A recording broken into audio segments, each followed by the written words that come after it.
Seja bem-vindo a mais um podcast do Escola de Dono, o podcast que vai te ensinar de forma prática, através da vivência de empreendedores, como eles superam os obstáculos empresariais do dia a dia. E o nosso objetivo é fazer com que você possa absorver essa experiência de conhecimento e aplique no seu dia a dia e consiga os resultados que você almeja. E a convidada de hoje, eu tenho certeza que vocês vão amar. É uma pessoa extremamente competente e profissional, tem uma história linda. Eu vou deixar para que o resto agora ela conte, se apresente, fale o nome dela e toda a sua jornada até aqui. Vamos lá, Dona Carmen? Muito obrigada, Renissan, Escola de Dono, por esse convite, por estar aqui, poder de fato contribuir com vocês e com todos os ouvintes, né, que vão estar vendo, né, o podcast depois, e espero contribuir com vocês. Meu nome é Carmen Álida, eu sou mãe de duas princesas lindas, Laís e Alice, casada com Bruno. Tô há, vamos colocar assim, mais de 13 anos no mercado, né? Gente, acho que eu vou perder as contas aqui, não vou falar, senão eu vou contar a minha idade. Olha, ligado na conta aí, hein? Vou acabar contando a minha idade, né? Mas eu tô aí já há um tempo, né, nessa jornada. Minha área de formação mesmo é direito, mas eu fiz uma transição de carreira.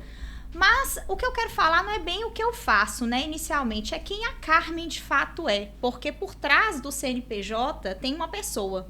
E é justamente essa pessoa que coloca a sua essência no negócio, no que faz. E a gente está aqui para falar de escola de dono, né? E por trás do dono, não por trás da empresa, tem um dono que é uma pessoa. Então, assim, eu tenho meus valores cristãos, né? Eu sou cristã, bem de uma origem mais tradicional. Prezo muito pela integridade, pela fé, né? Pela verdade, pela transparência. Isso, para mim, são valores inegociáveis.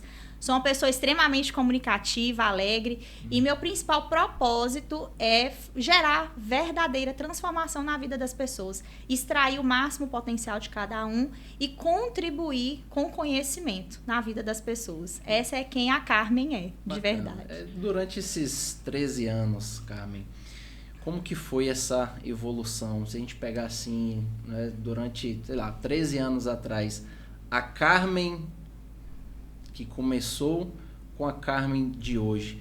Como foi essa jornada, esse processo da transição, as descobertas, a mudança, né, a mudança de tomada de decisões em relação a toda essa evolução profissional? Quer ouvir mesmo desde o início? A história é longa, né? Tem muita, olha só. Eu comecei a trabalhar com 14 anos. Eu lembro que eu ficava na igreja pedindo para todo mundo, me dá uma oportunidade, eu quero trabalhar. Assim, eu sempre gostei muito de contribuir. Por isso que eu falo que essa verdadeiramente, o que me define 100% a minha essência é contribuir com o mundo, contribuir com o próximo. Na igreja, por exemplo, as pessoas me conheciam como a menina bombril. Por quê? Tudo eu estava ajudando, em todos os departamentos eu estava lá. Era uma sopa para distribuir, eu estava lá. Era a salinha de criança para dar aula, eu estava lá. Em tudo eu estava envolvida, sabe? Então, assim, e minha história começou aí. Essa vontade de contribuir com as pessoas, de falar, de me expressar. Por onde passar, trazer um sorriso e uma mudança. E eu sempre tive uma característica de despertar o melhor das pessoas. Quando eu descobri o desenvolvimento humano, né, e fiz essa transição, saí um pouco do direito, né, não deixo de atuar na área jurídica.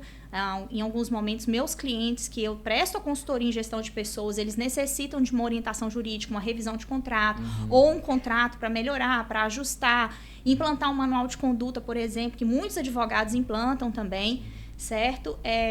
Então, quando eu vou para essa área jurídica também, não deixei, né, de atuar, mas o desenvolvimento é o que me despertou justamente por ser esse meu propósito de vida, ser essa a essência da Carmen, de contribuir com as pessoas, de extrair o melhor.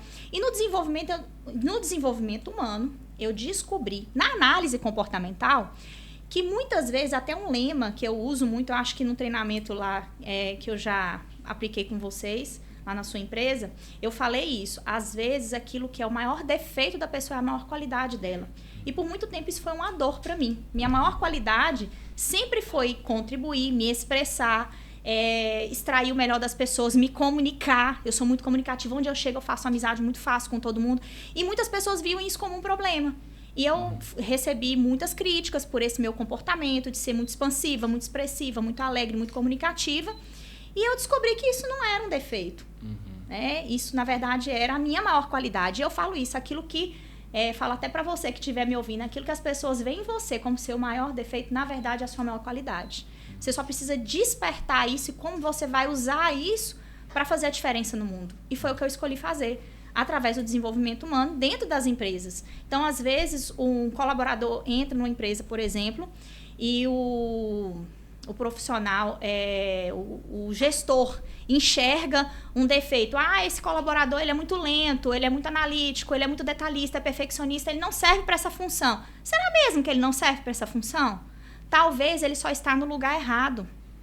Talvez a função dele seja de análise apenas, certo? Analisar processos, identificar detalhes que uma pessoa como eu, que sou muito comunicativa, muito rápida, muito acelerada, não vai conseguir identificar. Entende? Então, é extrair o melhor das pessoas, o potencial delas. Então, aquilo que você está vendo nele como um defeito, se for realocado para uma função de análise, de auditoria, essa pessoa ela vai usar o natural dela, a essência dela e vai te dar um resultado incrível. E é exatamente isso que hoje eu busco fazer, sabe? Quando você menciona essa questão da gente utilizar da nossa principal habilidade, do que nos deixa à vontade em relação a qualquer tipo de ambiente, utilizar isso como algo para ajudar, para que a gente possa desenvolver um projeto, desenvolver um produto.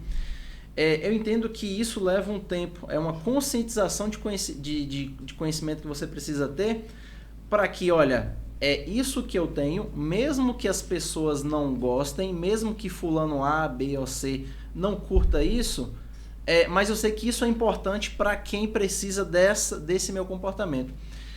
Então, provavelmente, isso é muito comum. E para quem não tem esse nível de consciência, às vezes, o que acontece? Essa pessoa, de fato, ela se isola. Ou seja, o que ela tem de melhor, isso é reprimido por conta dessa pressão. Então, como que você poderia compartilhar com a gente, até para que o nosso público, eu entendo que com essa explicação vai ajudar não só empresários, mas também colaboradores, né? É uma resposta que ela vai ficar muito ampla para quem está assistindo. Como que eu aumento o meu nível de consciência de que de fato aquilo é uma habilidade? Porque você falou assim, não, aquilo que as pessoas falam que é seu maior defeito, aqui pode ter uma qualidade ou uma oportunidade. Como que eu mergulho, em que eu mergulho, quem eu procuro, o que eu procuro consumir para que eu fale, cara, tá aqui, ó, eu me encontrei. Olha só, o primeiro passo, acho que é bem clichê falar isso, que é o autoconhecimento, né? Mas não deixa de ser. As pessoas não sabem o que é autoconhecimento. É isso que eu ia falar agora. Vamos dizer assim, você tirou as palavras da minha boca. Aquela ideia assim, o óbvio precisa ser dito. Exatamente. O que é autoconhecimento? É eu saber quem eu sou. É eu ter clareza do meu potencial, daquilo que eu posso dar, daquilo que eu posso desenvolver, dos meus limites, dos meus princípios, dos meus valores. Tem pessoas que, quando eu aplico treinamento, que eu faço uma pergunta muito simples. E é uma pergunta que é muito simples, mas ao mesmo tempo complexa e muito difícil. E essas não são palavras minhas, são dos próprios participantes dos treinamentos. Que é o quê? Quem é você? Me dá 3 características que você enxerga em você. Porque nós vivemos em uma cultura, né, muito condicionada à hipervalorização do erro. A gente vê isso na nossa educação em casa. Perfeito. Você errou, você falhou, você fez isso errado e tudo. Como que as crianças hoje são educadas? Aí você vai para um ambiente organizacional, como eu disse, né, no início, por trás do dono, né, da empresa, por trás de um CNPJ tem uma pessoa que está levando para dentro da empresa, para dentro da sua cultura, tudo que ela aprendeu na sua infância, que são as suas crenças, aquilo que ela acredita. Ela está levando os seus comportamentos. E são os nossos comportamentos, que são as nossas escolhas. O que a gente faz no dia a dia é que está formando os nossos resultados. É que está direcionando os nossos resultados. Então, autoconhecimento é isso, é você ter essa clareza. Essa semana uma pessoa me procurou, me pedindo uma orientação para participar de um processo seletivo. Aí eu fiz um script do que ela tinha que ter clareza sobre ela mesma para ir para essa entrevista. E ali eu coloquei perguntas simples. Quais foram os resultados que você já gerou pelos ambientes profissionais que você passou? Quais são os resultados que você tem competência e capacidade de entregar? Se você me perguntar isso hoje, Carmen, eu estou te contratando para minha empresa, o que você pode me entregar? Eu prometo melhorar suas vendas, porque eu me comunico bem.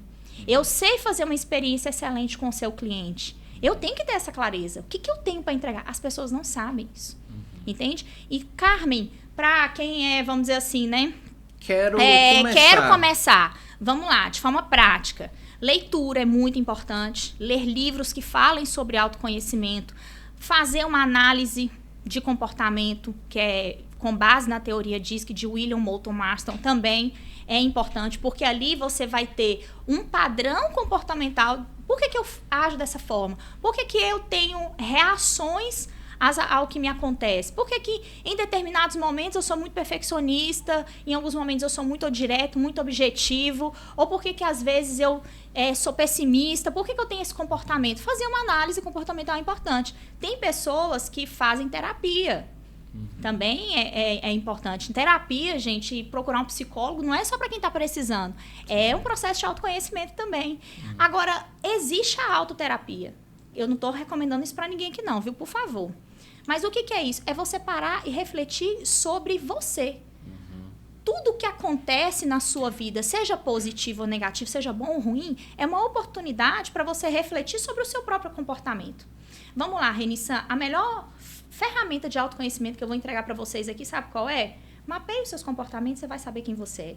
O que você fez até hoje? Quais foram os resultados que você gerou até hoje?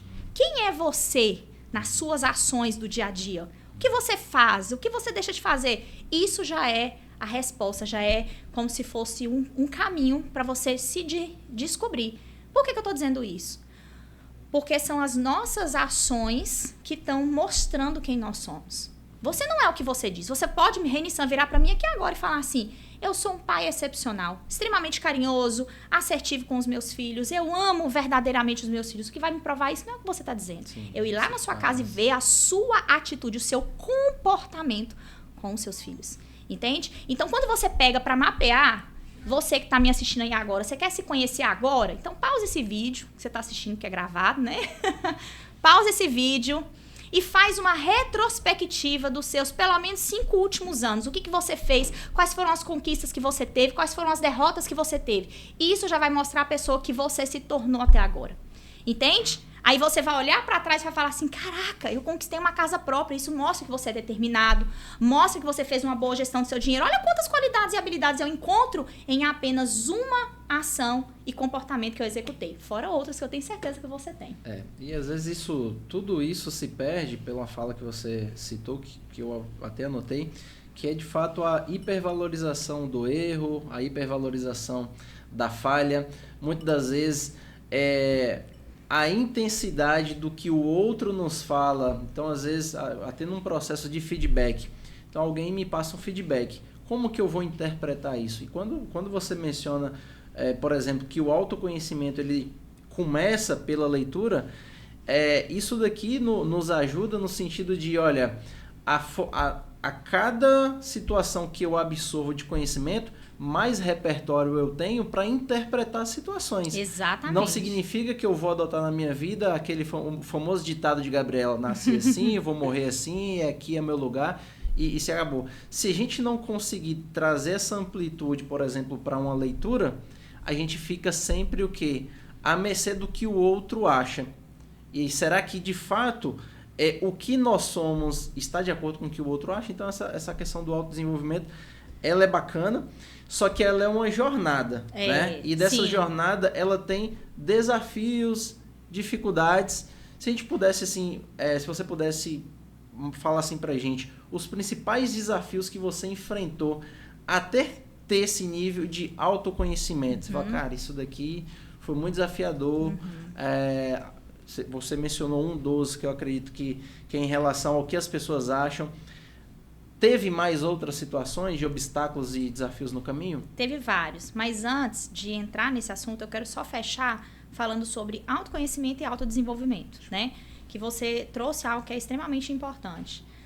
À medida que a gente vai tendo experiência de vida, a gente vai tendo, como você falou, repertório para a gente ter, vamos dizer assim, mais consciência e mais crenças daquilo que a gente acredita que naquele momento é a melhor forma de agir ou reagir. Por exemplo, você vai aplicar um feedback, um alinhamento de expectativa com o seu time. Se você tem ferramentas assertivas de feedback, você tem mais conhecimento, você amplifica a sua aplicação. Se você não tem isso, como é que você vai aplicar o feedback? Na hipervalorização do eu, que é o que eu vejo na minha experiência que a maioria dos líderes fazem.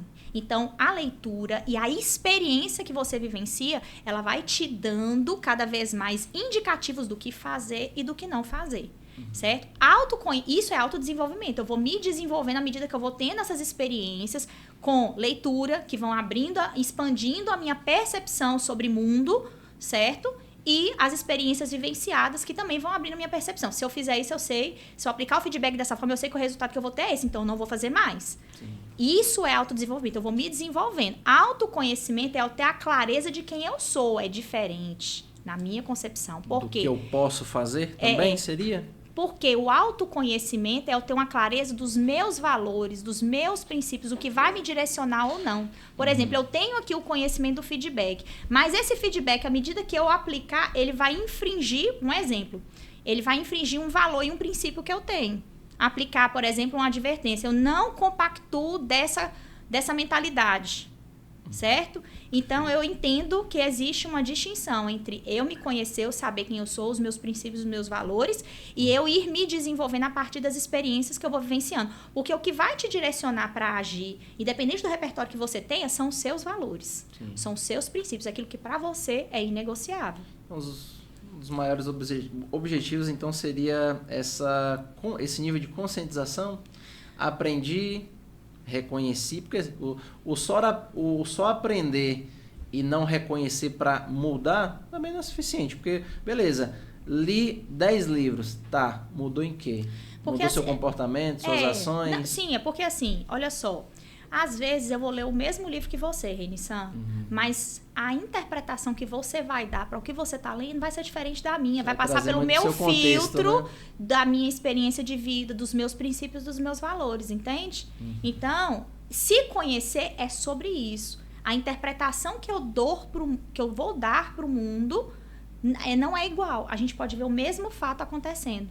E nós todos já passamos por isso. Família. Alguém tem uma atitude, um apoia, o outro recrimina. Por que é diferente? Sim. Vai depender das experiências, como você falou, o repertório, mas também dos princípios e valores que estão direcionando a pessoa a tomar aquela decisão. Sim. Eu acredito que ambas andam juntos. O processo de autoconhecimento, eu ter clareza de quem eu sou, mas a partir disso eu vou buscar me desenvolver. Quem eu quero realmente me tornar? O que vai definir quem eu quero ser são esses valores que para mim são inegociáveis. E todos nós temos. Sim. Só que talvez eu não estou tendo clareza de quais são eles. Sim. E os obstáculos? Vamos lá, os obstáculos. Passei por muitos. Né? Foi escalonado. Esse nível de consciência, ele é essa escadinha. Essa escadinha. Que ela acompanha não só coisas positivas, mas muitas das vezes as coisas positivas que acontecem são do que nós fizemos com as negativas que aconteceram. Então, peguei aquilo e transformei. Então, assim, a gente não tropeça em uma montanha, são pedrinhas. Exatamente. Né? Olha, eu falo assim, que a minha base sempre foi a Bíblia. Eu pego assim, teve um ano que eu peguei para ler um livro por semana. Eu fiz a conta, eu li um livro por semana. Faz a conta aí. São mais de 50 livros num ano. Isso foi em 2022. 2021 para 2022, se eu não me engano. Foram mais de 50 livros que eu li em um ano. Muitos de Napoleão Hill. Então, assim... Mas vamos falar dos obstáculos, né? Olha, um dos obstáculos que eu tive foram os conflitos familiares. Certo? Muitos conflitos familiares que eu tive... Não, mas você fala de obstáculos... Peraí. Só para ficar mais claro. Vamos lá. Os obstáculos para chegar no nível de consciência que eu tenho hoje. Isso. Entendi. Vamos lá. Porque a gente estava falando sobre o autoconhecimento. Hoje, o autoconhecimento permitiu com que você se tornasse um produto. uma prestadora de serviço. Sim. E do seu serviço, o autoconhecimento que você adquiriu, ele ajuda o quê? A transformar pessoas e negócios. É o que eu entendo. No momento que, me colocando agora como contratante, eu espero que a vivência, a experiência e a conceituação conhecimento técnico também que ela tem, ela possa transformar. Porque seria muito fácil. Vou pegar aqui um exemplo. A Maria, eu sei que ela lê um livro, ela vai replicar aquilo em um treinamento. É diferente da Carmen que passou por aquela jornada, por obstáculos, que ela pegou aquele obstáculo, ela transformou aquele obstáculo em uma oportunidade. E ela leu esse livro. Ela vai transformar a forma com aquele treinamento. Porque vivenciou na prática e não foi só na teoria. Bom, o primeiro obstáculo de todos foi o familiar. Porque eu vim de um lar muito desestruturado, né? Não tenho vergonha nenhuma de falar, mas até para proteger assim, meu núcleo familiar, né? Então, algumas coisas eu não vou relatar aqui. Sim. Mas foi um lar, foi bem desafiador, né? Então, assim, esse foi o meu primeiro obstáculo. Porque, assim, eu vou falar o que a Carmen esperava, queria, sonhava e desejava e não teve. E o obstáculo é o quê? Aquilo que você deseja transpor e às vezes você não tem. Sim. Então, muito do que eu sonhava em ter, para começar, era uma família estruturada. Pai, mãe, tudo certinho, bonitinho. E eu não tive isso. Esse foi o primeiro obstáculo. Então, só que, apesar de toda aquela dor que eu vivenciei, eu lembro, eu criança e falava assim, nossa, eu sonhava em ter meu pai, minha mãe, tudo certinho, né? E outras coisas que eu não queria que eu tivesse vivenciado. Mas, apesar de todo esse desafio, Reinição, eu me apeguei muito na fé, que é a Bíblia, que hoje eu vejo como uma regra, um manual. E aí é quando eu falo, né? Eu estava falando dos livros que eu li. Todos os livros que eu li, principalmente os de Napoleão Hill, todas as regras e princípios que tem ali, a gente encontra na Bíblia. Sim. Tem um verso que fala, na multidão de conselheiros há sabedoria. Gente, isso é fantástico. O que pode ser um conselheiro para você? Pode ser um livro que você lê. Aquele livro pode estar te aconselhando a tomar uma decisão melhor.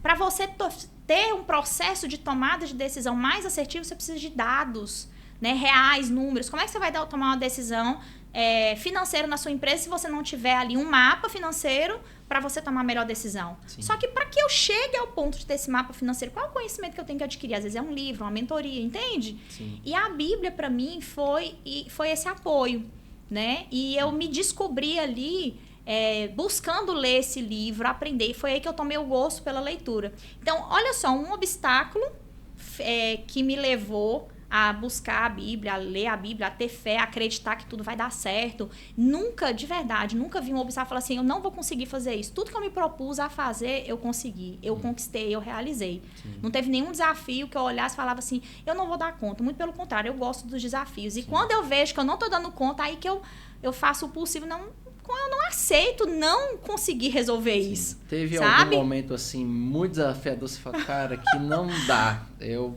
vou recuar. Vou recuar. Ou pensar em desistir, mas e aí você faz essa reviravolta? De verdade não teve. Até hoje não teve. Bacana. Até hoje, não vou dizer amanhã, né? A gente não sabe, mas vamos lá. O autoconhecimento vai dando essa camada de blindagem para os próximos desafios. Então, né? assim, um obstáculo me levou ao outro. Eu peguei o gosto pela leitura, sabe? E meu primeiro livro eu li aos 12 anos de idade, O Potro Selvagem. Nada a ver, né, gente? O Potro Selvagem. Mas, gente, olha só o que esse livro me ensinou. O potro selvagem que precisava ser domesticado. Só que ali eu via no potro selvagem a força que ele tinha para lutar pela liberdade dele, pelo que ele acreditava. E isso me deu força para lutar pelo que eu acreditava, pelo que eu queria. Eu não tive uma família, Reinição, mas eu construí a minha.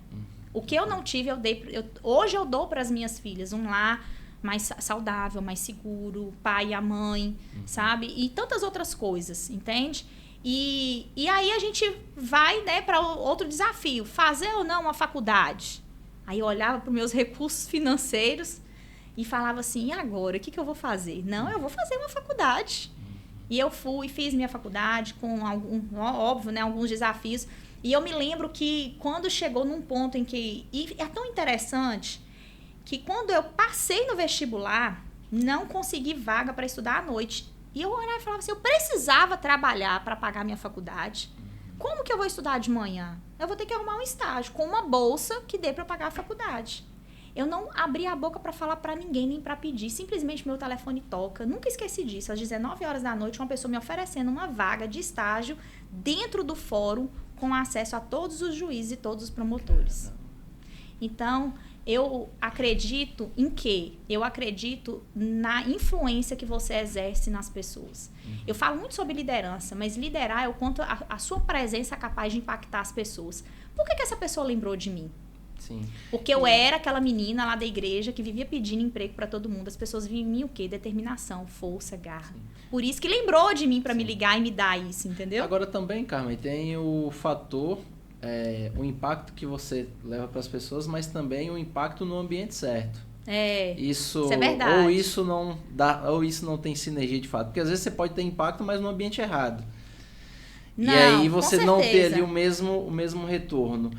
A questão de ter impacto no ambiente certo teve alguma influência para você? Sim, eu acredito que sim. Nesse caso até, inclusive, que eu estou aqui trazendo para você, foi num ambiente positivo, que as pessoas souberam enxergar, ver em mim quem eu era, ver o valor, falar assim, não, deixa eu ajudar essa menina, porque eu não pedi pra ninguém essa oportunidade. Sim. E foi uma oportunidade de ouro que me foi ofertada, sabe? Assim, depois disso eu tive muitos ganhos porque hoje a gente pensa assim, só uma faculdade, um título. Não, gente, hoje o que a gente mais tem de valor é acesso. Sim. Acesso. Sabe? As pessoas que podem, às vezes, não é te beneficiar. O acesso que você tem é que vai te levar aonde, às vezes, um título não te leva. Sim. E eu já passei por isso, de precisar de uma situação e o fato de eu ter tido acesso a alguns juízes, isso ter me ajudado. Entende? Mas isso é por quem você é. Sim. Isso é pela essência que você carrega.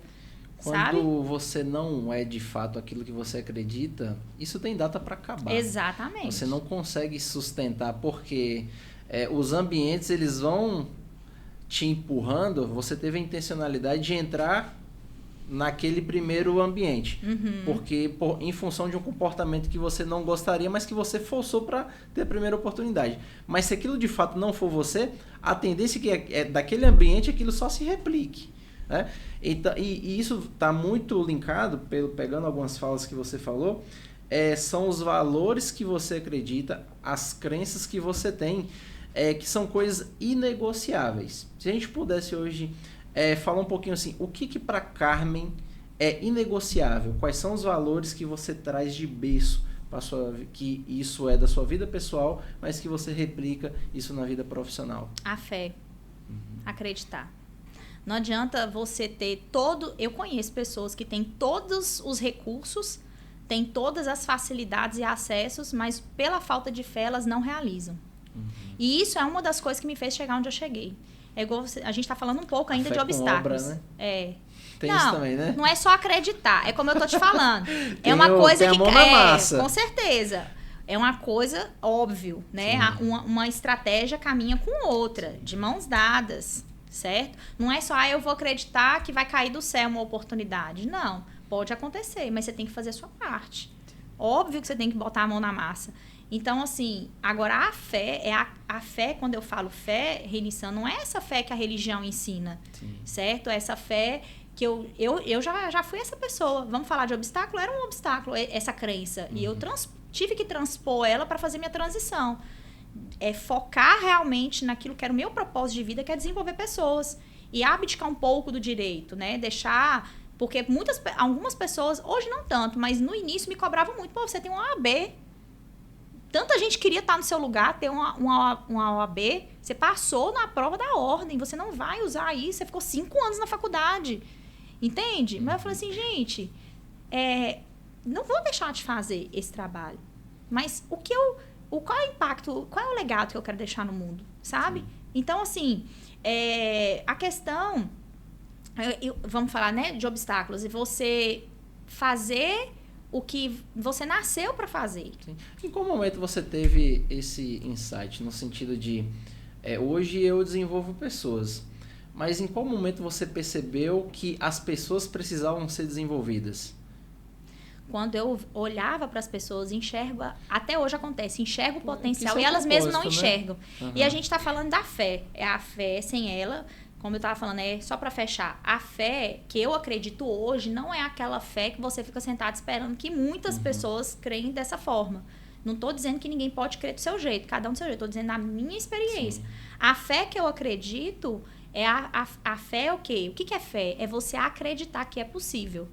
E para você acreditar que algo é possível, você precisa fazer isso acontecer. Entende? É como eu tô dizendo, pessoas que têm... Vamos pegar esse exemplo agora, que você está dizendo, do porquê Carmen desenvolve pessoas. Porque Carmen faz o que faz. As pessoas têm um potencial absurdo para entregar um resultado e isso e isso. E por que elas não conseguem fazer? Porque elas não têm fé nelas mesmas, Renissan. Elas mesmas não acreditam que elas são capazes de chegar nesse resultado. Entende? Então, assim... uma cliente agora, minha... Nesse ponto aí, Carmen, até te interrompendo, nesse ponto das pessoas também não acreditarem no que elas podem desenvolver, isso também tem muita influência com o ambiente. Porque vamos colocar um cenário que a pessoa ela trabalha em uma determinada empresa e é o sonho da vida dela seguir um plano de carreira. Só que nessa empresa não tem um plano de carreira. Faz sentido? É coerente? Então, na maioria das vezes, o que eu percebo é que falta a coerência de interpretar, olha, o que eu quero condiz com a cadeira que eu estou sentado? Você quer mesmo que eu fale isso? Não ou conecta ou não conecta? Então, é isso, sabe? Mas vamos lá. Eu vou falar uma coisa aqui que muitos donos de empresa vão pedir para os funcionários tampar o ouvido para não ouvir. Segura! Segura essa! Olha só. As pessoas não têm fé nelas mesmas. Aí você está falando de coerência, porque o ambiente, então, deveria potencializar o que essas pessoas têm. Que eu poderia pensar isso. assim... Vamos traduzir, né? Vou pegar esse exemplo. Eu pegar o exemplo do cara que gostaria de ter uma carreira. Sim. E que para ele ter essa carreira, ele precisa de uma empresa que possa permitir um plano de carreira. Só que não é coerente. Eu vou ter fé que um dia essa empresa vai ter um plano de carreira? Pô. Ele sai dela. Então, é isso aí. Você entendeu? É iniciativa. Se não dá pra mim... Exatamente. Aí é onde entra o autoconhecimento, percepção de valor. Se não tá dando pra mim aqui mais... Se não tá dando pra mim aqui mais, se essa empresa... Eu tô com um caso parecido. A pessoa me procurou, Carmen, eu tô numa situação assim, ela falou assim, se você sabe que aí você não vai crescer, qual é a decisão que você tem que tomar? Você já sabe, você só tá com medo de tomar essa decisão. Ah, mas e se eu não conseguir? E se eu não conseguir? Existe essa possibilidade? Poxa, você já bateu na porta de outras empresas que possam ter um plano de carreira, possam valorizar o que você tem? O que você tem para entregar? Realmente eu não fiz isso. Então, como é que você quer que as coisas mudem? Comportamentos, são os meus comportamentos que vão moldar a minha realidade. O que eu faço? Como eu falei, o que você fez ontem, para você chegar à reiniciação onde você está hoje, qual foi a caminhada que você teve que percorrer? O que você teve que fazer todo dia? Eu tenho certeza que você deve ter ficado noites em claro para poder fechar uma empresa. Eu fiquei. Quando eu tinha 22 anos de idade, colocaram um processo seletivo de uma empresa que eu trabalhava, e eu já estava, gente, há 30 dias pedindo não é para aumento de salário, não, para ter uma oportunidade de mudar de função. Eu acho que casa bem com o que você está colocando. Porque a minha faculdade ia aumentar, e o salário que eu ganhava nessa empresa, se a faculdade fosse aumentar, né, vira o ano, sempre tem aquele reajuste da faculdade. Eu falei assim, gente, sobra R$70 do meu salário. A faculdade vai aumentar. Como que eu continuo ganhando? O aumento do salário mínimo vai ser X. Eu fiz conta. Falei assim, acabou. Eu vou viver com o quê? Não vai sobrar nada. Os R$70 que sobram para eu lanchar não vai sobrar. E agora? Eu tenho que arrumar outra oportunidade. Aí eu comecei a pesquisar empresas que poderiam ter vaga, processo seletivo aberto, com um salário maior do que o que eu ganhava. Em 15 dias, Plano São Lucas Saúde, Governador Valadares, onde eu trabalhava. Se alguém de Valadares aí estiver assistindo, manda um beijo para todos vocês. O Plano São Lucas Saúde abriu um processo seletivo para gerente de relacionamento. E eu me candidatei para essa vaga. Que bacana. E aí, quando eu me candidatei para essa vaga, eu passei em primeiro lugar. Mas como que eu consegui passar? Eu fiquei 1 semana sem dormir. Literalmente. Eu ficava até 3 horas da manhã estudando para poder fazer a prova e passar. Você entendeu? Então, pra gente chegar onde a gente tá hoje, Renissan, a gente teve que renunciar, a gente teve que percorrer, a gente teve que ter um comportamento condizente com o que eu quero alcançar. Entende? Então, percepção de valor. Eu olhei e falei assim, essa oportunidade, ela já é minha. Não é só porque eu quero, porque eu preciso, porque eu sei que isso vai mudar a minha vida. E foi exatamente essa oportunidade. Com 22 anos de idade, eu fui promovida a gerente para gerenciar um time de 22 pessoas. Eu era responsável, só não era responsável pelo setor de vendas, que o Adélio, na época, assumiu. Eu era responsável por evitar o cancelamento da empresa, eu era responsável pelo faturamento, eu era responsável pelas glosas. 22 anos de idade, eu não sabia nada de gestão. Eu era responsável pelo financeiro, eu era responsável pelas cobranças. Desde que eu assumi, todas as metas de cobrança a gente começou a atingir, todas. Eu lembro que eu brincava, gente, esse mês eu vou ficar rica, porque eu já bati a meta. Era o que eu falava. E sem conhecimento nenhum, eu já levava treinamento para o meu time. Eu fazia reunião com as funcionárias. Na época a gente não tinha muito recurso como tem hoje. Eu pegava vídeos motivacionais, na época já tinha YouTube. Isso, se eu não me engano, foi em 2010. E eu acho que eu entreguei minha idade.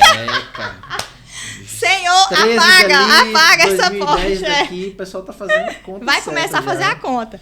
Então, Renissan, ali eu já estava desenhando tudo que eu sou hoje. Mas porque teve uma decisão lá atrás, um comportamento, uma atitude. Isso é fé.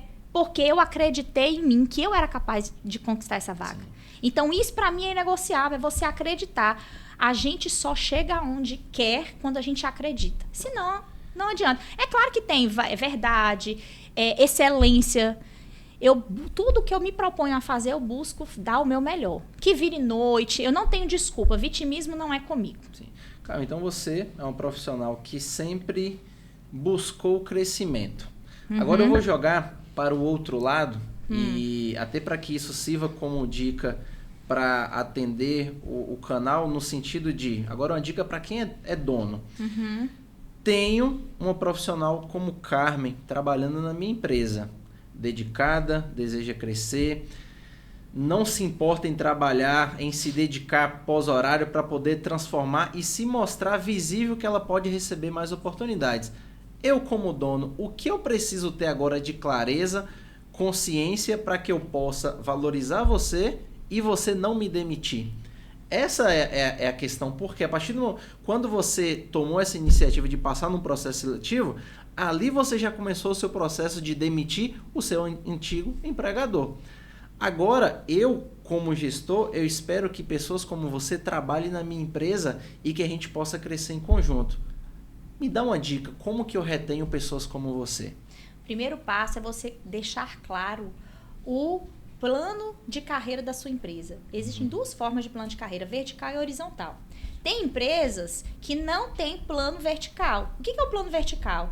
Eu saí de uma função igual no meu caso, a minha promoção ela foi vertical. Eu saí, eu era assistente, eu era a secretária assistente do gerente, e eu me tornei gerente. Então, foi vertical. Eu saí de um cargo e subi para outro.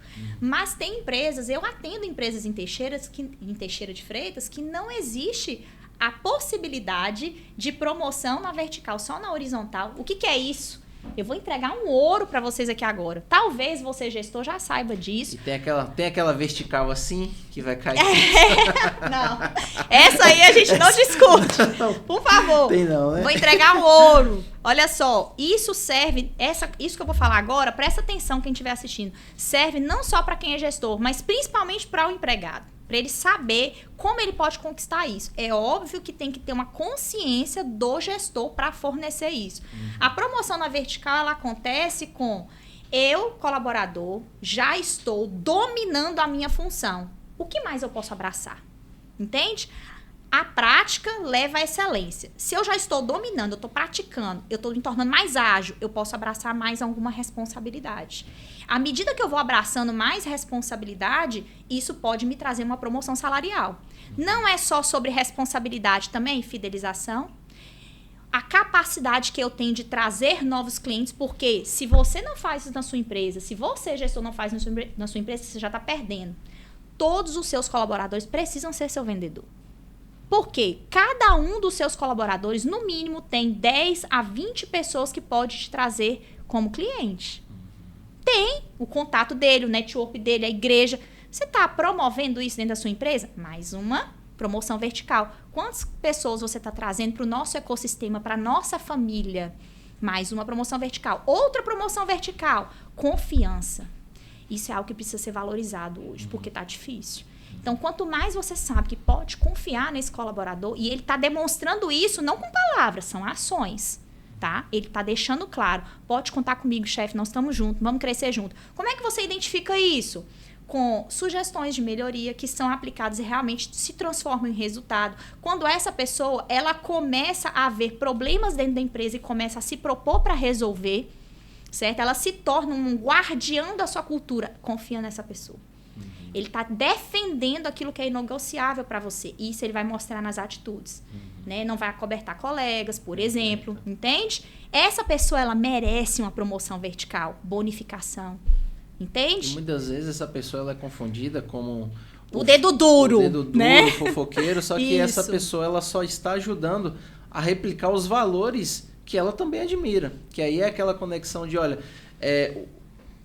tudo isso daqui que eu prego na empresa é porque a pessoa que me contratou foi isso que ela esperava. Exatamente. E aí, às vezes, um colega, né, um comentário... O problema do colaborador que não tem essa visão, ele não entende que o prejuízo vai para ele mesmo. Porque, olha só, se você tem um coleguinha que senta do seu lado e ele não está vivendo a cultura, é aquele cara que não faz com excelência o trabalho dele, o que acontece? Sobra para você do lado ter que refazer o serviço dele.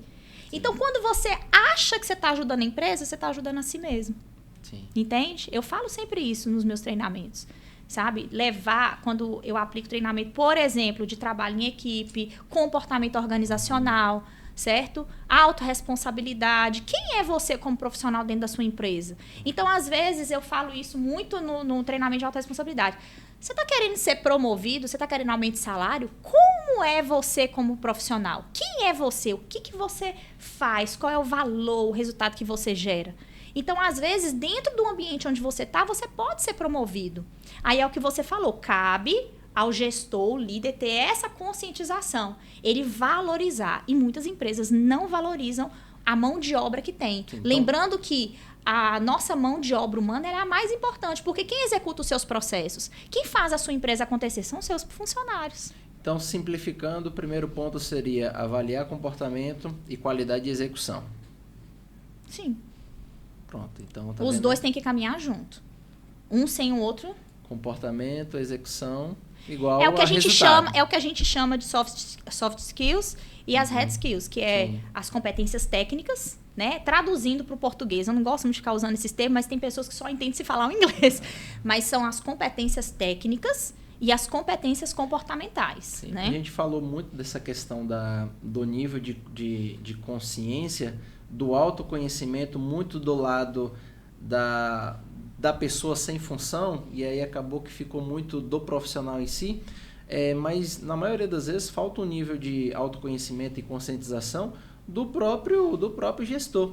Então, as vendas caíram, a culpa é do vendedor, a rotatividade está alta, a culpa é do funcionário. A culpa é do mercado que não acha boas pessoas. E assim, né? É sempre aquela desculpa no sentido de mão de obra está muito difícil. Então, se você for conversar com qualquer gestor, independente de qual região ele atua, ele vai falar, cara, aqui na minha cidade a mão de obra está complicada. Mas isso em todos os lugares estarão complicados. O que cabe a gente é o quê? É desenvolver de fato. É fácil? Não é. Instaurar uma cultura dentro da empresa do dia para a noite? Não é. Então, às vezes você, não vou dizer que você perde, mas você investe um ano e meio, 2 anos, para começar a ter um rascunho de cultura do seu negócio. É o ponto que você vai enraizar todas as crenças, os valores que para você é inegociável. E aí, a partir disso, todos os problemas que antes você falava, isso é do mercado, fulano é sempre assim, tal setor não funciona por conta de tal modo, as crenças começam a mudar a partir do momento que a gente começa a investir naquilo. Autoconhecimento, gestão, insistir em pessoas, insistir em processos. Então, eu vejo que esse autoconhecimento ele vai atuar sempre nos dois lados, né? Com certeza. Eu vejo que muitos líderes não têm clareza do tipo de líder que ele está sendo. Então, ele é como você falou, ele joga a culpa para tudo e não traz para si a responsabilidade do seu negócio. Então, por exemplo, eu fiz uma reunião com um cliente hoje, onde eu perguntei, você sabe quanto esse colaborador custa hoje para você? Não sei. Semana que vem, na próxima reunião, eu quero saber. Por quê, Carmen? né? A pessoa não me perguntou, não. Eu fiz essa pergunta. Por que, Carmen, que é importante? Porque esse colaborador ele precisa pelo menos se pagar. Entende? Tem gestores que nem essa consciência têm. Né? Nesse segmento do meu cliente, essa não é para todos, né? Quando a gente está falando de prestação de serviço, tem alguns nichos que vão ser mais desafiadores. A gente medir isso, tá? Mas quando dá para a gente medir, é extremamente importante essa clareza. Eu estou trazendo um exemplo de uma clareza que muitos gestores não têm. Entende? Por que, Carmen, que é importante isso? Porque esse colaborador ele precisa pelo menos se pagar. Como? Ele precisa trazer cliente também. Não é só esperar a empresa fazer. É aí onde a gente começa a alimentar essa engrenagem onde todos nós somos responsáveis. Por que todos nós somos responsáveis? Deixa eu fazer uma pergunta, Remy-san. Se hoje você chegar agora lá na sua empresa e falar que quer tirar 100 mil reais do caixa, você pode? Não posso. Nem você é dono da sua empresa. Sim. Você também trabalha para ela. Sou funcionário dela. Você entendeu? Sim. Eu tenho um trabalho que eu tenho feito com uma cliente onde eu despertei essa consciência que ainda não existia. Porque o dono da empresa, ele precisa entender que ele também é funcionário. Sim. Entendeu? E ele sendo funcionário, ele precisa ter clareza de que até ele está ali para servir ao propósito, objetivo e resultado da empresa. Ele não faz o que ele quer. Sim. Eu não tô aqui para brincar de ser gestor e ser líder, não. É levar o negócio a sério. Sim. Porque se eu não faço uma gestão eficiente e inteligente, não só pensando em processo e financeiro, mas principalmente nas pessoas, porque são elas que fazem o financeiro e os processos acontecerem, meu negócio não se sustenta. Sim.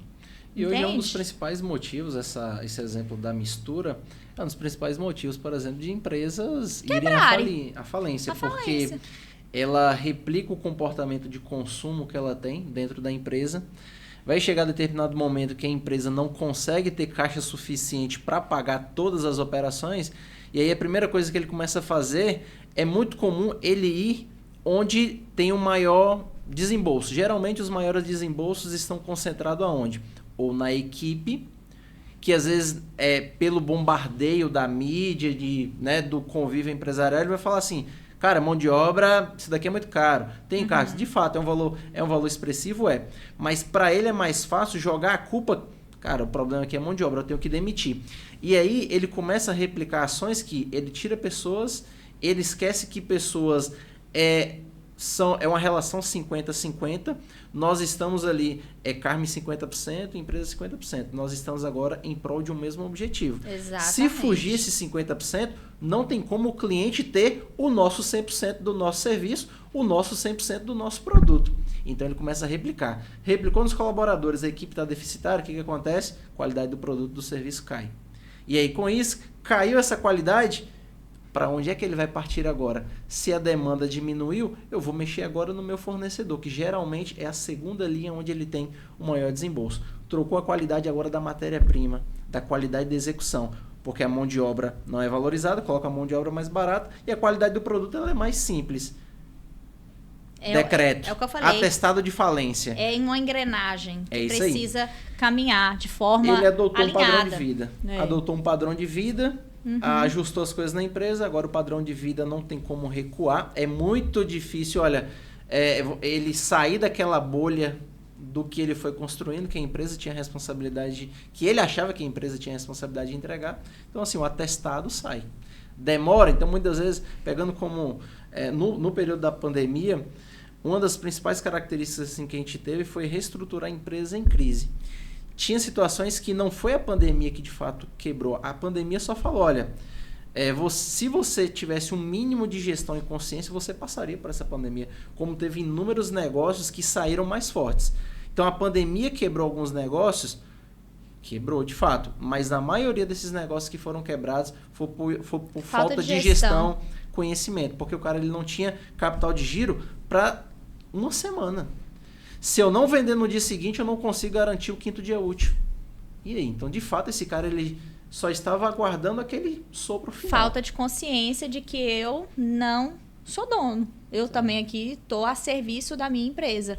Por que que isso acontece? Normalmente, nós temos 2 tipos de líderes, né? Eu até coloquei essa semana passada lá no meu Instagram um post e fiz um vídeo ainda falando sobre isso. Falei assim, não é possível. Ó, se quem não vê o post, o Carrossel vai ver o vídeo.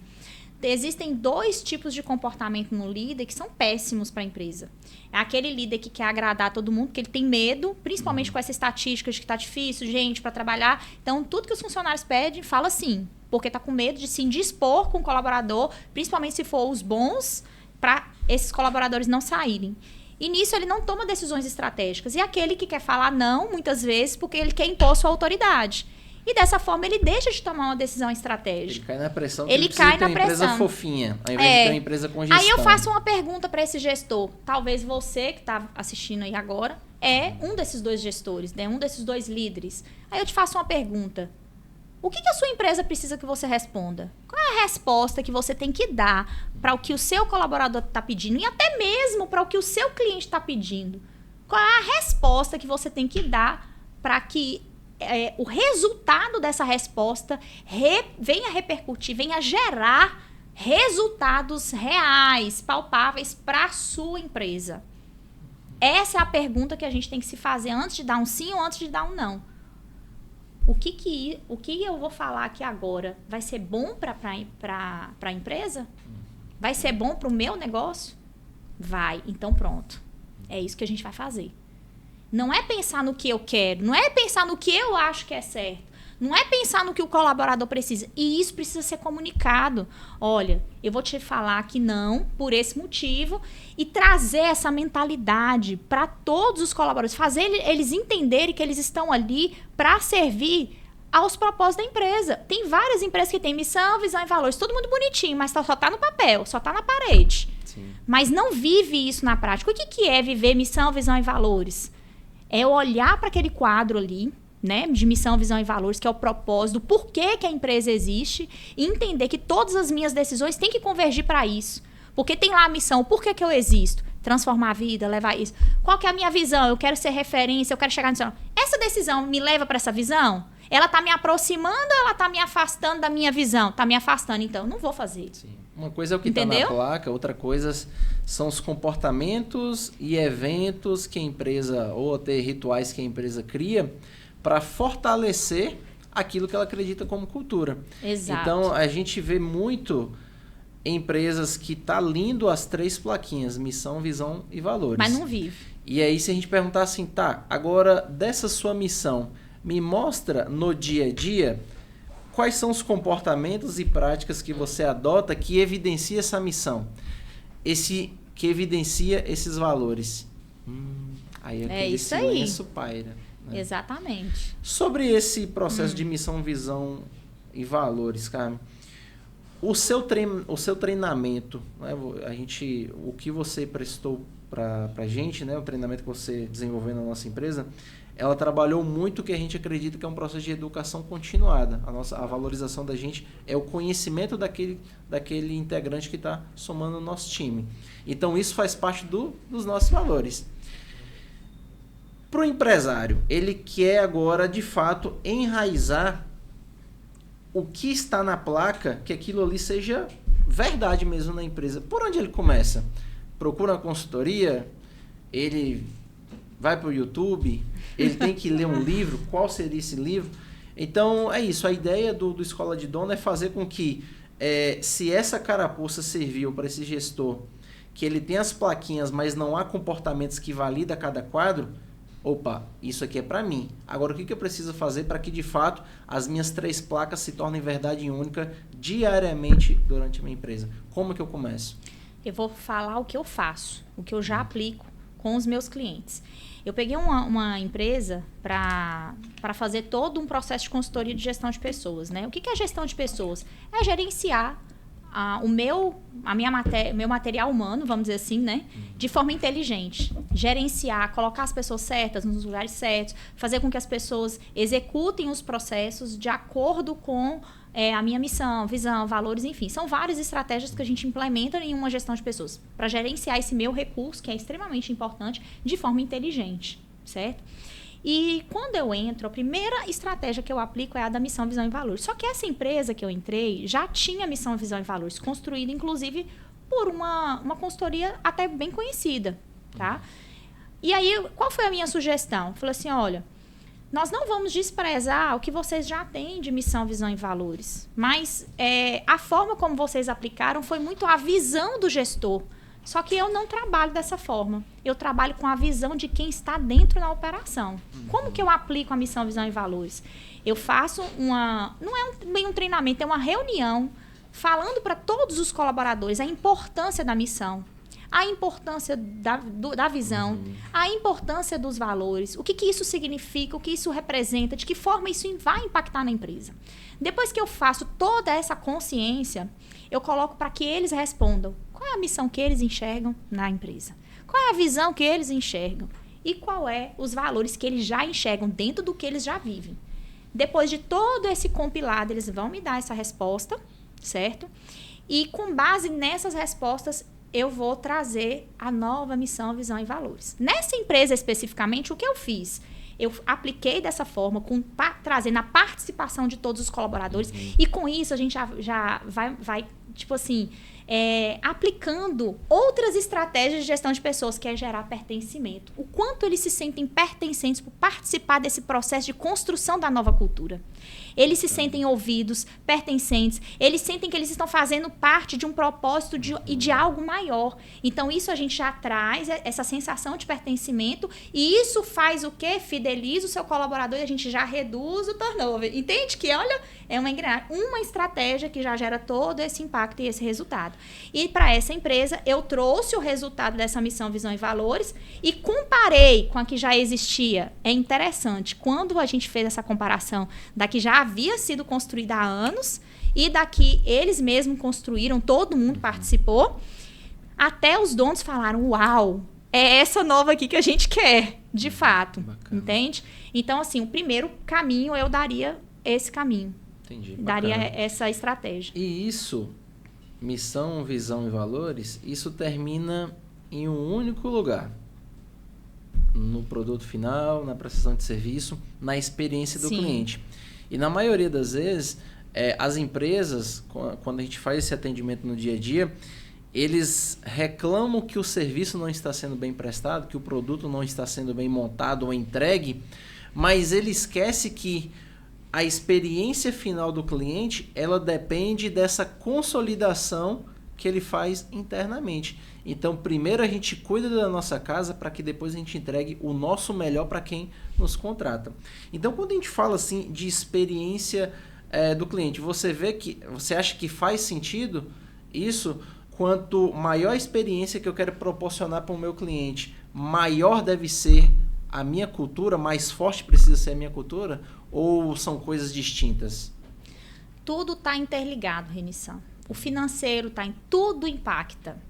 Como eu falei, uma gestão inteligente, ela é uma engrenagem onde tudo é importante. Quando eu ouço uma pessoa falar que a parte mais importante de uma empresa é o financeiro, eu acho que é um absurdo esse tipo de colocação. Porque, vamos pensar, tá bom, a empresa está faturando e etc, mas vamos demitir todos os funcionários, amanhã a gente vai ter faturamento? Sim, o financeiro ele é só um termômetro, Você né? entendeu? Ele só é o captador das ações que acontecem. Ele é um indicador. Isso aí. Entende? Mas tudo é importante, inclusive esse indicador. Sim. Porque eu costumo dizer para algumas pessoas, alguns clientes, que eu me considero como uma médica. Eu entro na empresa, eu vou ver qual é o seu problema e eu vou vir com a solução, com o remédio. Entende? Inclusive, né, essa orientação que eu dei para essa minha cliente, eu sou gestão de pessoas. Eu não trabalho, eu deixo muito claro isso, eu sou extremamente transparente com os meus clientes. Eu domino isso aqui, então eu vou te entregar esse resultado. Isso eu não domino. Procura outro profissional.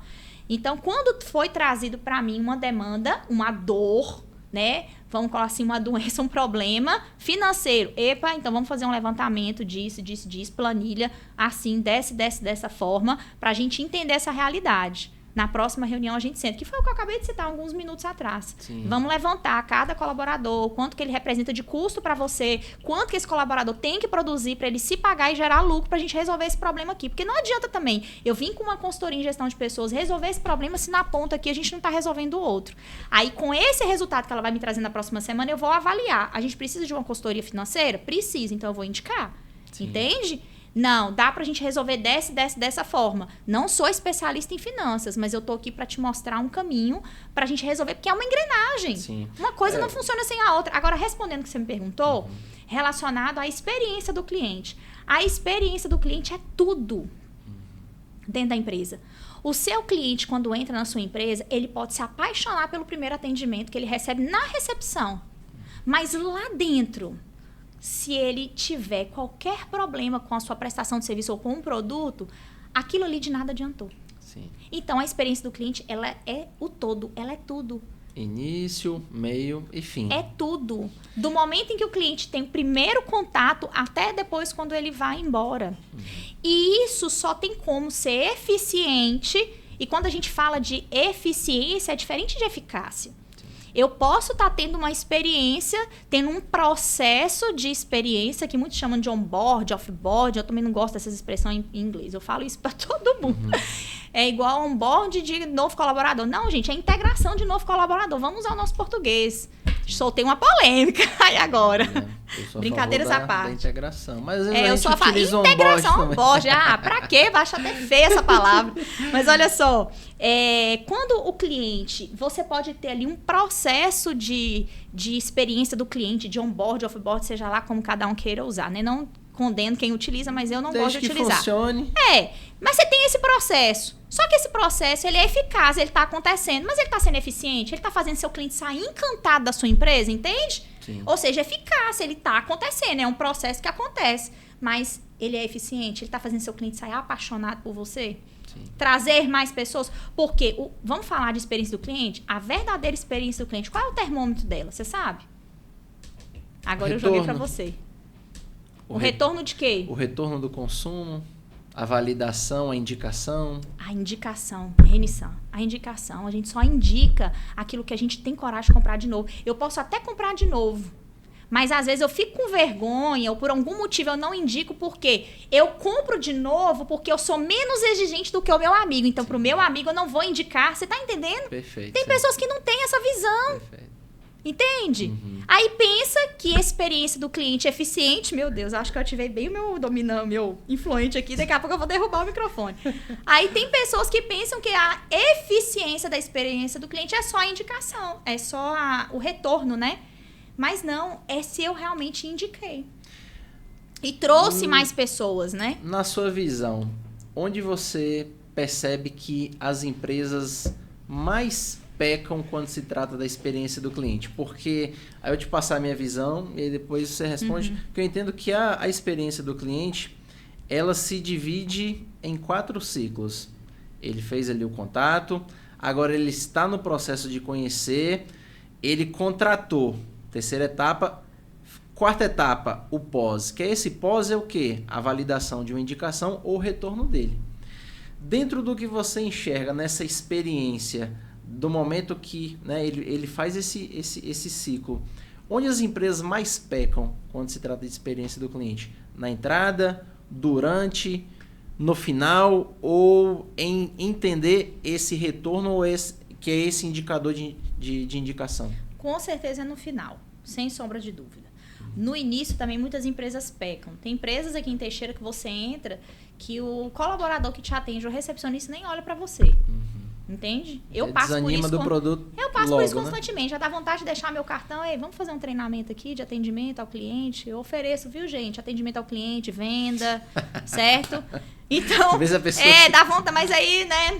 Enfim, tem o processo de entrada, porque aquele primeiro contato, as pessoas já estão cansadas desse primeiro contato, até mesmo para você fazer a venda acontecer, a gente ter aquela intensidade no atendimento. É como se fosse um namoro. Eu tô aqui querendo te conquistar para você comprar de mim. Acabou. Depois, tchau, não tem mais aquele feedback.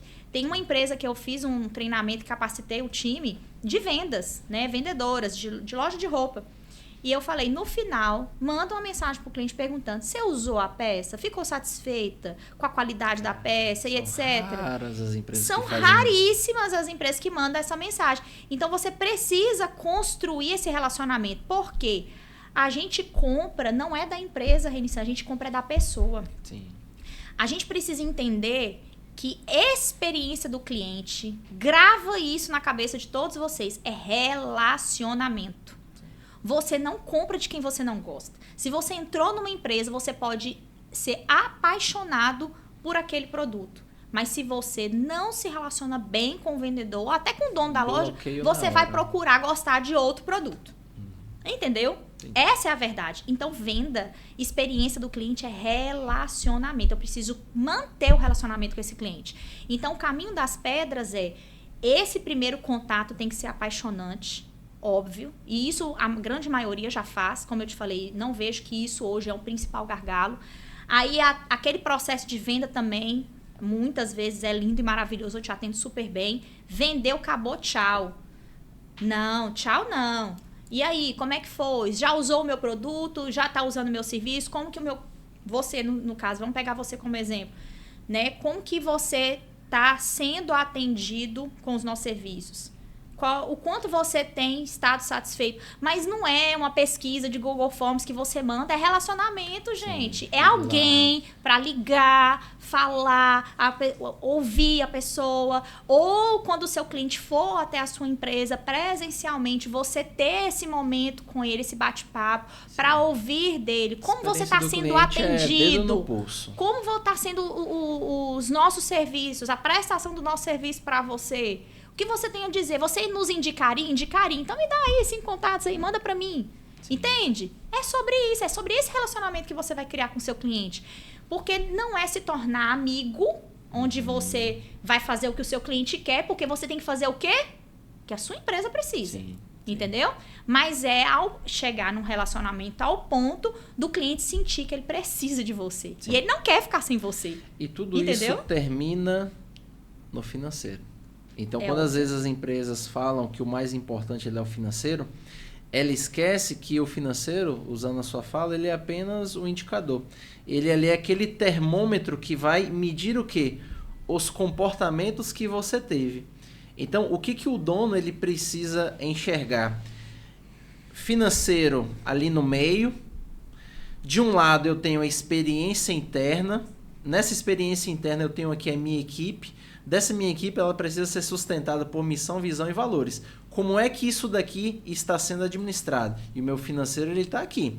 Dependendo do que eu faço nessa experiência interna, vai replicar no financeiro. Por quê? Rotatividade, fornecedor ruim, gestão de atendimento, a própria conservação da empresa. Eu pego um copo, eu não estou nem aí, deixa isso aqui, é a responsabilidade da empresa. E às vezes ele está ali só olhando para o financeiro e ele esquece que o financeiro ele é consequência de comportamentos. Agora eu vou para o outro lado e eu parto para o cliente. Como que está a experiência do meu cliente? Como que ele está sendo atendido? Como que o meu produto sai? Como que o meu produto ele é consumido? Em qual momento meu produto, meu serviço ele é utilizado? Como é que esse cliente fala da minha empresa? E aí, quando ele fecha essas duas casinhas aqui e ele olha só para o financeiro, ele vai dizer que empreender é difícil. De fato, é difícil empreender quando você só olha número e esquece os propósitos internos e os propósitos externos que envolvem ali a clientela. Sim, aí sim, gerir uma empresa fica mais gratificante, porque você entra nesse jogo e fala, cara, isso daqui é muito bom. Não é só planilha, não é só sistema, não é só pagar boletos, não é só pagar impostos. Agora eu tenho uma causa, agora eu tenho um propósito. Propósitos internos e externos, aí sim. Esse é o que eu vejo que o dono ele precisa se atentar. Sim. Não vai nessa de financeiro. Não, só financeiro não. Agora, o primeiro cliente que tem que comprar de você é o seu colaborador. Sim. Aí é onde entra eu te falar. Que a experiência do cliente só fica legal se a experiência interna funcionar. Agora, aí é onde entra o que eu falei. O seu colaborador, ele realmente acredita no produto ou no serviço da empresa onde ele está trabalhando? Tem que ter esse termômetro. E muitas das vezes, assim, o próprio gestor, ele cobra um bom atendimento por parte do colaborador, só que ele não se questiona se ele faz um bom atendimento para a equipe dele. Você Sim. trata bem, você dá feedback. Aí é a consciência, né? Que tipo de líder eu tô sendo. Exatamente. Entendeu? Porque assim, a grande parte das empresas que eu entro, qual é o sistema de feedback que eles aplicam? É só o feedback de coerção. A gente tem 3 tipos de feedback. Quais? Não vou contar todos, não. Quem quiser tem que me contratar para descobrir. Fala um pouquinho, pelo menos um resumo curto de cada um. Um só. Vou falar, o feedback de correção. Feedback de correção. O feedback de coerção, é aquele feedback onde ocorre uma falha comportamental ou uma falha técnica. E eu chamo esse colaborador para dizer para ele que ele está errado. E é o que 99% das empresas aplicam. Agora, um feedback orientativo e um feedback de validação não existe. E esse de validação seria de valorização? Sim. Tá vendo? Já puxei o segundo aqui. Então, assim, agora, Renissan, só pra gente fechar, né? Eu acho, assim, esse tema de experiência do cliente extremamente importante, eu gosto muito. Na minha experiência como gerente de relacionamento, eu reduzi bastante o cancelamento da empresa onde eu trabalhava, do cancelamento dos clientes, né, que iam para cancelar, porque eu fazia esse trabalho tete a tete ali de conversar, né, trazer a consciência do cliente da importância do produto, do serviço, na verdade, né, que ele precisava manter e etc. E, então, assim, eu tive uma experiência com isso, né, não só como gestora ali, gerente, né, e cuidado de alguns resultados da empresa, mas também eu era responsável por atender todos os clientes quando vinham para reclamar, para cancelar o contrato. Você tinha né? Status das duas situações. Exatamente. E antes até mesmo de eu assumir, eu já fazia isso, né? Porque o gerente que tinha lá, às vezes, ele estava resolvendo outras demandas e eu muito comunicativa e sou aquela pessoa, eu sou aquela, falei, não tem promoção horizontal, eu quero a vertical, o que eu posso abraçar? Eu queria, como diziam as minhas colegas de trabalho, Carmen, você quer abraçar o mundo com a mão.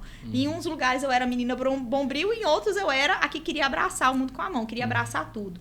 Hoje eu entendo que nem sempre é bom abraçar tudo, que às vezes algo fica, né, a desejar. Sim. A gente precisa ter equilíbrio. O que eu dou conta de abraçar para buscar a excelência? Hoje eu tenho mais maturidade com isso. Na época, eu queria abraçar tudo e foi ótimo, eu não reclamo não, porque eu aprendi muito com isso. Então, assim, experiência do cliente, o cliente quando entra, como que ele vai utilizar o seu produto ou o seu serviço da melhor forma. Então, isso é o que é ensinado, você vai para um curso, para um treinamento que fala sobre isso, e isso é o que é mais falado. Eu vou dizer na minha experiência, não vou dizer que não existam pessoas que ensinam isso, que falam isso, eu ainda não vi. No dia que eu ver, eu com certeza vou ser a primeira pessoa a compartilhar. Mas eu ainda não vi alguém deixar claro que a experiência do cliente não é só isso. Não é só você fazer com que o seu cliente tenha uma experiência assertiva a usar o seu produto ou o seu serviço. Fazer com que ele tenha sucesso a usar o seu produto ou o seu serviço. Não é só sobre isso, porque ele pode ter sucesso, mas lembra da indicação. A gente perde muita venda por não pedir os nossos clientes para nos indicarem para alguém. Entende? Me dá aí 2 contatos de pessoas que você sabe que está precisando de uma prestação de serviço dessa forma. Me indica, etc. Você está me indicando e tal. Você entendeu? Então, a experiência do cliente ela vai ser verdadeiramente consolidada, não com o sucesso que o seu cliente está tendo a utilizar o seu produto ou o seu serviço, mas de fato no quanto ele está te indicando. Quantas pessoas ele está trazendo para você. Bacana, entende? Bacana. É aí onde está o X de realmente a experiência do cliente a gente ter esse resultado. Olha, um oceano aí de conhecimentos, hein, pessoal? Carmen, caminhando aqui para o final, se você pudesse dizer assim um conselho, né, para todos os empreendedores, para quem já empreende, para quem deseja empreender, o que você falaria com base assim toda a sua experiência, a forma como que você superou todos os obstáculos? Cara, segue por aqui, faz isso. O que você poderia assim, deixar como conselho final?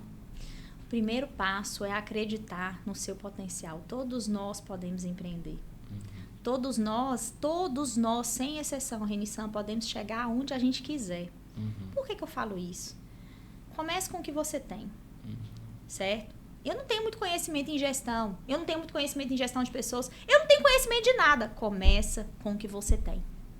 E vai aprimorando no decorrer da jornada. Quando você começa, você vai começar a É o que você falou mais há um tempo atrás. Você vai começar a ir se deparando com os obstáculos, com os desafios.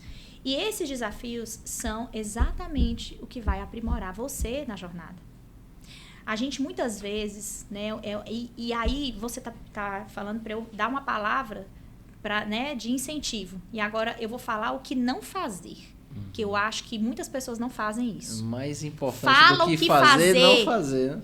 Fala o que fazer. E eu tô falando, comece com o que você tem. O conhecimento que você não tem, você vai adquirir na jornada. Agora, nesse momento, o conhecimento que eu preciso é de gestão financeira. Busca esse conhecimento e você traz. E no decorrer, você vai adquirindo. E tenha fé em si mesmo. O que eu tô dizendo para você começar é assim. Agora, o que não fazer? Jamais, jamais deixe de acreditar em você. E o principal que muitas pessoas erram é não persistir.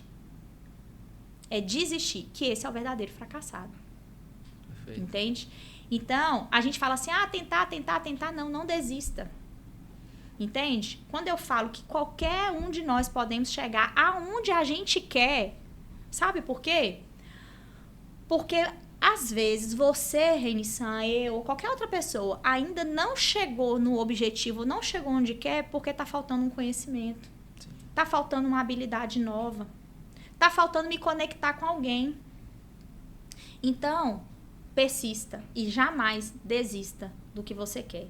Tem pessoas que começam a empreender e desistem no primeiro obstáculo. Às vezes esse obstáculo é exatamente o que vai te manter firme na jornada e vai te ensinar algo precioso que às vezes você nem vai usar agora, você vai usar daqui a 1 ano, 2 anos, 3 anos depois. Então, o que não fazer? Nunca desista. Nunca desista do seu sonho, nunca desista do seu propósito. Tem tantas pessoas que poderiam estar contribuindo na nossa cidade, na sociedade, gerando emprego. Porque, olha só, uma empresa, ela sustenta famílias. A maior ação social que a gente pode manter no nosso país é gerar emprego para as pessoas. Sim. É gerar renda para as pessoas. Então, a gente pensa, vamos fazer um projeto social. Gente, a sua empresa, você que quer empreender, a sua empresa já é uma ação social. E você não tem consciência disso. Aí, na primeira oportunidade, você desiste. Então, o que não fazer? Não desistir. Persista. Todos nós vamos ter desafios. Mas o que determina o fracassado do que tem sucesso é você desistir. Se você desistiu ali, você fracassou. Agora, enquanto você está firme na jornada, persistindo para fazer o seu negócio dar certo, você todo dia é um vencedor. Porque todo dia você está tendo uma vitória diferente. Hoje é a vitória financeira, amanhã é a vitória das críticas, que um tanto de gente vai vir para falar um monte de coisa para você. Que você tem que ter isso, que você tem que aprender isso, que você precisa disso, que você precisa daquilo. Porque você tem que deixar de fazer isso. Vai vir gente de tudo quanto é lugar, de todo lugar, para poder te dar um palpite, certo? Mas a sua capacidade de se manter firme na jornada é que vai determinar o quanto de força, garra e sucesso você tem. Porque, como eu disse, todo dia é uma vitória diferente que a gente vai conquistando. Show. Nota 1000. Então, o que eu sempre cito o que eu aprendi com o entrevistado. Então, o que eu pude aprender com você, Carmen, é o persistir, o autoconhecimento, o desenvolvimento contínuo. Não vou deixar um conselho, mas vou deixar uma frase que linkou muito com o que a Carmen citou agora, é que o resultado que você não tem é do conhecimento que você não domina. Então, procure esse conhecimento. É isso aí. Valeu, dona Carmen. Obrigada. Obrigadão. Sucesso. Valeu.